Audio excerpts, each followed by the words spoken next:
Bart and Millhouse were drawn in by a glowing website banner. When they clicked on it, they realized this wasn't an ordinary website. Just then, two girls dressed up as college students and pretended to be reading. Flanders brought over 2 cups of cappuccino. Flanders! That's odd. I could have sworn I just heard someone shriek my name. You heard nothing! Oh, that's better. It turned out that a few days earlier, Flanders had rented out a room in his house because he was short on cash. After meeting with several prospective tenants, Flanders finally decided to rent the room to the 2 college girls. However, these 2 girls actually had ulterior motives.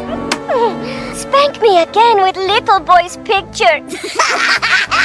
Homer discovered that Bart was doing something minors aren't allowed to do. Enraged, he grabbed Bart by the neck, intending to teach him a lesson. Dad, look who's in there! Until Homer realized Flanders was also in the video. He doesn't even know what's going on! However, Homer had no intention of telling Flanders about it. He planned to spread the video all over town so more people would mock Flanders. When Flanders arrived at church, everyone looked at him with surprised expressions. Clueless as ever, Flanders had no idea what they were all about. Homer and Bart watched that video every day. Marge was shocked when she saw it. Marge immediately grabbed Homer by the ear and forced him to go to Flanders' house to tell him the whole truth. Homer had no choice but to spill everything. Flanders angrily confronted the 2 college girls and kicked them out, but by the time they reached the door, a crowd had already gathered outside. It was only then that Flanders realized the whole town had been laughing at him behind his back. He believed that Homer was his only true friend. Flanders completely broke down. He decided to leave this town that had humiliated him forever. After Lisa persuaded him, Homer finally realized the serious hurt he had caused Flanders. He took a basket of cookies to apologize. It wasn't until he saw the note on the door that he learned Flanders had already left Springfield. Soon, new neighbors moved in. Marge blamed Homer for driving away the best neighbor in the world. She demanded that Homer treat the new neighbors well. Homer said he was fully prepared. Homer rang the doorbell at the new neighbor's house. Roberts introduced himself as a very strong wrestling coach. Homer said he hoped they could get along well.